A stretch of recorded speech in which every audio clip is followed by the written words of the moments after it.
तो good morning from the Chittorgarh. Chittorgarh वो जगह है जहाँ पर कोई भी राजपूत किसी मुगल किसी अंग्रेज के सामने कभी नहीं झुका। मर जाएंगे पर झुकेंगे नहीं किसी मुगल के सामने, ऐसा सोच रखने वाले राजपूतों के नगरी में आपका स्वागत है। तो आज हम एक्सप्लोर करेंगे चित्तौड़गढ़ और कुछ फैक्ट जानने की कोशिश करेंगे जो पद्मावत मूवी में गलत दिखाया गया है। जैसे गलत ये दिखाया गया कि 1313 में जब मतलब कि अलाउद्दीन खिलजी ने जब चित्तौड़गढ़ पर हमला किया था तो उस वक्त क्या है कि उसमें शीशे की खोज दिखाई है, लेकिन शीशे की खोज जो है, मिरर की जो खोज है वो लगभग 15th सेंचुरी में हुआ था। तो ये चीज़ आपको मूवी में गलत दिखा, लेकिन कैसे वो मैं बताऊँगा।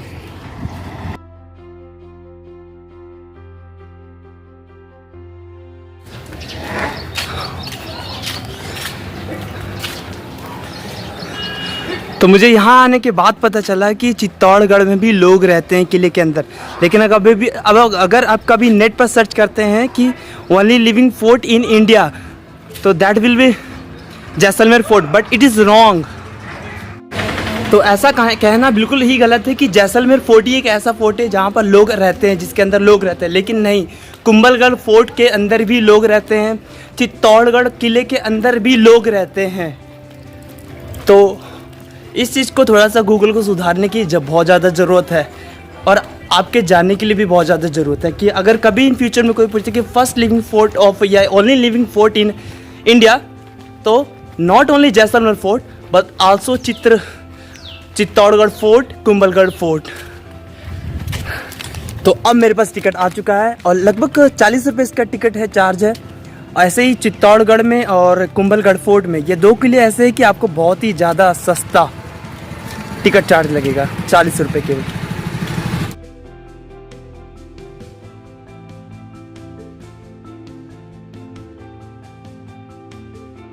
तो ये फोर्ट जो है इंडिया और एशिया का सबसे बड़ा फोर्ट है, सबसे बिगेस्ट, जो 700 एकड़ में फैला हुआ और 13 किलोमीटर में पूरा सर्कल में ये फैला हुआ है। तो इसी तरीके से कुंभलगढ़ जो फोर्ट था वो 36 किलोमीटर, उसकी जो दीवारें थी 36 किलोमीटर में फैला हुआ था। यहाँ पर भी क्या है 13 किलोमीटर में ये फैला हुआ है, लेकिन ये फोर्ट काफ़ी ज़्यादा बड़ा है। कुंभलगढ़ फोर्ट में छोटा सा फोर्ट था जो केवल दीवारें उसकी फैली हुई थी, लेकिन यहाँ पर ये है जो ये फोर्ट है जो केवल फोर्ट बड़ा है।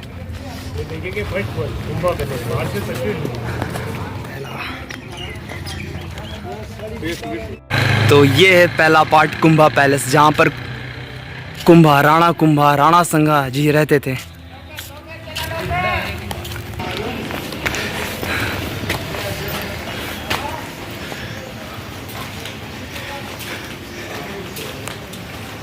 तो ये वो प्लेस है जहाँ पर राणा कुंभा की शाही फैमिली रहा करती थी, लेकिन आफ्टर रियूंड होने के बाद ये जो यहाँ पर ये नहीं रहे।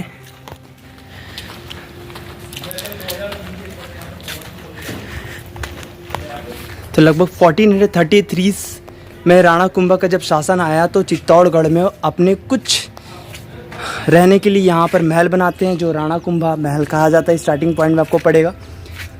तो ऐसे ही बहुत सारे उन्होंने 32 लगभग फोर्ट किला बनाए थे राणा कुंभा जी, जिसमें कुंभलगढ़ फोर्ट भी बहुत ज़्यादा इम्पोर्टेंट है।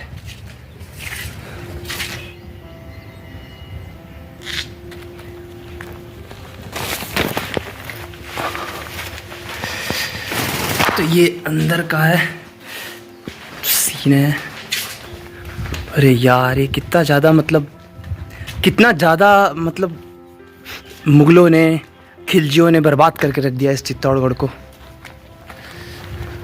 वरना ये कभी अगर ऐसा इस पर कभी अटैक नहीं किया, चलो अटैक भी किया, अगर ये कभी टूटता ना तो ये चित्तौड़गढ़ किला जो आज के समय बहुत ही सुंदर किला माना जाता।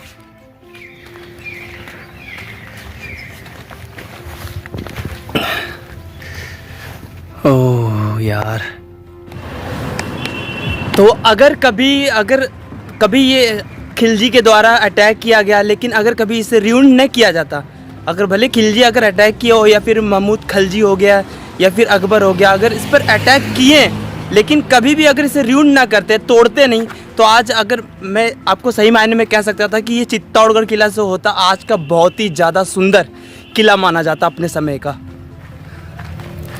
लेकिन यहाँ पर बहुत ज़्यादा उन्होंने मतलब रिउंड कर दिया, बेकार कर दिया, तोड़ दिया उन्होंने। और मेवाड़ इसलिए इम्पोर्टेंट माना जाता है, सारे राजपूतों में जितने भी राजपूत हुए हैं उसमें मेवाड़ इसलिए इम्पोर्टेंट माना जाता है कि कोई भी मेवाड़ी, कोई भी राजपूत किसी मुग़ल के सामने, किसी बाहरी इन्वेडर के सामने कभी झुका नहीं। भले उनके पास कम सेना रहे लेकिन वो लड़े, चाहे वो अलाउद्दीन खिलजी के सामना हो या फिर अकबर का। इसीलिए तो मेवाड़ के जितने भी राजपूत हुए इसीलिए इम्पोर्टेंट माने जाते हैं हिस्ट्री में। तो चित्तौड़गढ़ पर जो सबसे पहला जो शासन रहता है वो बप्पा रावल का रहता है। बप्पा रावल डायनेस्टी को स्टार्ट करते हैं, गोहिलास डायनेस्टी को स्टार्ट करते हैं। और उनके जो लास्ट किंग जो रहता है वो रतन सिंह जी रहते हैं, जो महारानी पद्मावती के हस्बैंड रहते हैं। तो रानी पद्मावती और रतन सिंह को आपने मूवी में देखा होगा, पद्मावती मूवी में आपने देखा होगा। लेकिन उसमें एक चीज़ गलत दिखाया गया कि जब अलाउद्दीन खिलजी पद्मावती को देखने के लिए आते हैं तो वहाँ पर शीशे का यूज़ किया गया, मिरर का यूज़ किया गया, जो कि बहुत ही गलत है। क्योंकि जो मिरर की जो खोज हुई वो 15th सेंचुरी में है, जबकि अलाउद्दीन खिलजी 13th सेंचुरी मतलब 1313 में वो अटैक किया था चित्तौड़गढ़ पर। तो ये चीज़ मूवी में गलत है, जबकि हिस्ट्री के अगर पॉइंट ऑफ व्यू से देखा जाए तो कोई भी मिरर का यूज़ नहीं किया गया। तो वो पानी के रिफ्लेक्शन के कारण जो आपको मैं दिखाऊंगा वो यूज़ किया गया था। और फिर उसके बाद जो डायनेस्टी आती है सिसोदिया की डायनेस्टी आती है, जो हमीर जी सबसे पहले संस्थापक रहते हैं। को लेके चलता हूँ विजय स्तंभ। विजय स्तंभ इसे क्यों कहा जाता है ये मैं आपको वहाँ जाके अंदर जाके ही बताता हूँ। तो मेरे पीछे जो आप देख रहे हैं ये विजय स्तंभ है। विजय स्तंभ राणा कुंभा जी ने बनाया था। राणा कुंभा जी इसलिए बनाया था जब 1442 में लगभग मालवा और गुजरात के जो दोनों कंबाइंड आर्मी मिलकर चित्तौड़गढ़ पर हमला करते हैं। तो उस वक्त क्या है, राणा कुंभा जी बिल्कुल बहादुरी के साथ लड़ते हैं और दोनों आर्मी सेना को हरा देते हैं। उसके बाद हराने के बाद यहाँ पर विजय स्तंभ बनाते हैं। ये प्रतीक होता है कि उन्होंने मालवा और गुजरात की दोनों सेना को एक साथ हराया था। तो इसीलिए 1448 में विजय स्तंभ को बनाते हैं।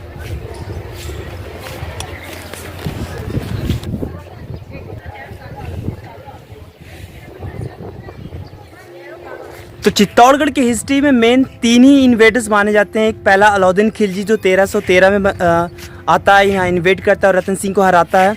दूसरा होता है बहादुर शाह जो गुजरात को उस वक्त रूलिंग पार्टी में रहता है और वहाँ पर चित्तौड़गढ़ में हमला करता है। तीसरा है अकबर। लेकिन अकबर से पहले भी इस पर जब राज किसी और का रहता है तो उस वक्त जो हुमायूं, जो मुग़ल एम्परर जो हुमायूं रहता है, तो हुमायूं चित्तौड़गढ़ को जीतता है और सिसोदिया डायनेस्टी को ये फिर से दे देता है। तो उसके बाद से फिर अकबर जो है चित्तौड़गढ़ पर हमला करता है जब महाराणा प्रताप का समय रहता है। देखने जा रहे हैं वो प्लेस जहाँ पर पद्मावती और उनके दासियों ने जौहर लिया था।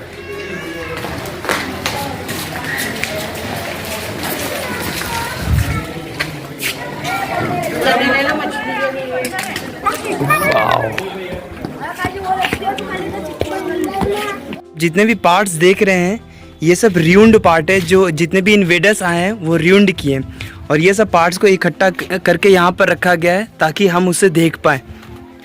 और यहाँ के जो केयर टेकर है वही यहाँ पर इसको इकट्ठा किए।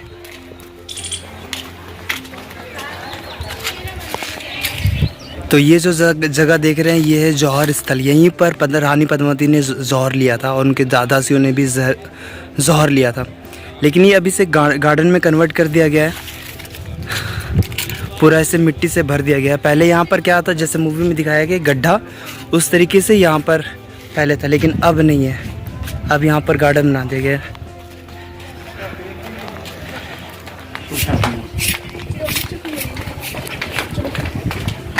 ओके, तो अब हम वो जगह देखने जा रहे हैं जहाँ पर चित्तौड़गढ़ की जितनी भी महारानियाँ हुई हैं, उनके दासियाँ हुई हैं, वो यहाँ पर आकर नहाती थी। ये है कुंड। वैसे आप जाके नहीं नहा सकते, यहाँ पर मना है बिल्कुल भी।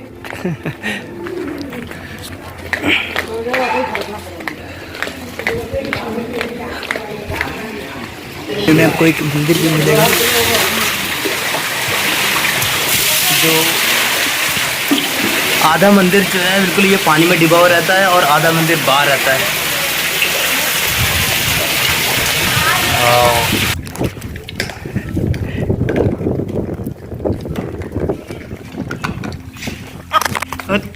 हाँ।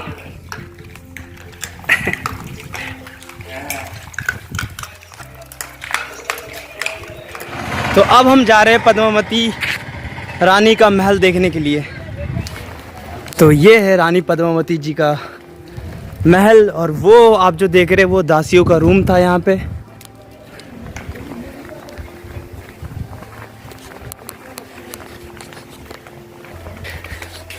तो इस तरीके से दासियों का रूम यहाँ पर बनाया जाता था रहने के लिए, जो पद्मावती की सेवा करते थे।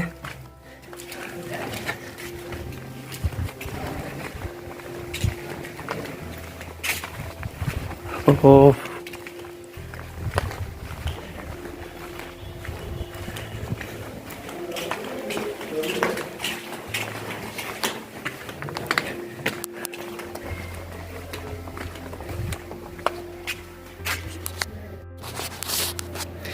तो ये वो जगह है जहाँ पर अलाउद्दीन खिलजी और रतन सिंह जी खाना खाते हैं, और उस जगह पर महारानी पद्मावती रहती है।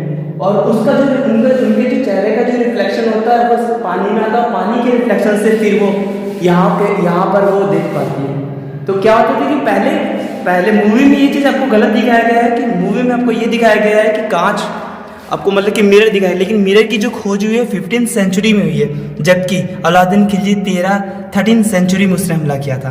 तो ये मूवी में गलत हुआ है, गलत दिखाया गया। तो पहले यहाँ पर कांच लगा होता था, लेकिन यहाँ पर आसपास के जो लोग हैं विरोध किए इसका, तब से यहाँ पर जो मिरर है वो हटा दिया गया, क्योंकि हिस्ट्री जैसा वैसे ही बताया जाए, लोगों का कहना था। यहाँ पे चांदी का जो बर्तन था वहाँ पर लगा हुआ था, उसका रिफ्लेक्शन फिर पानी में पड़ता, पानी का रिफ्लेक्शन, और फिर यहाँ पर आपको देखने को मिलता था। तो इस जगह पर उसकी परछाई आती थी। तो एक हिस्ट्री को जाके वहाँ पर उसे खोजना, उसके बारे में रीड करना, उससे भी ज़्यादा बड़ा जो होता है उससे जाके महसूस करना। जब आप हिस्ट्री को रीड करते हैं तो आप उस जगह जब घूमते हैं तो आप महसूस करते हैं। तो ये था पूरा चित्तौड़गढ़ का पूरा ब्लॉग था, और कुछ मैंने आपको बताया, आपके जो डाउट्स थे जो वो मैंने क्लियर किया कि उस वक्त शीशा था कि नहीं था।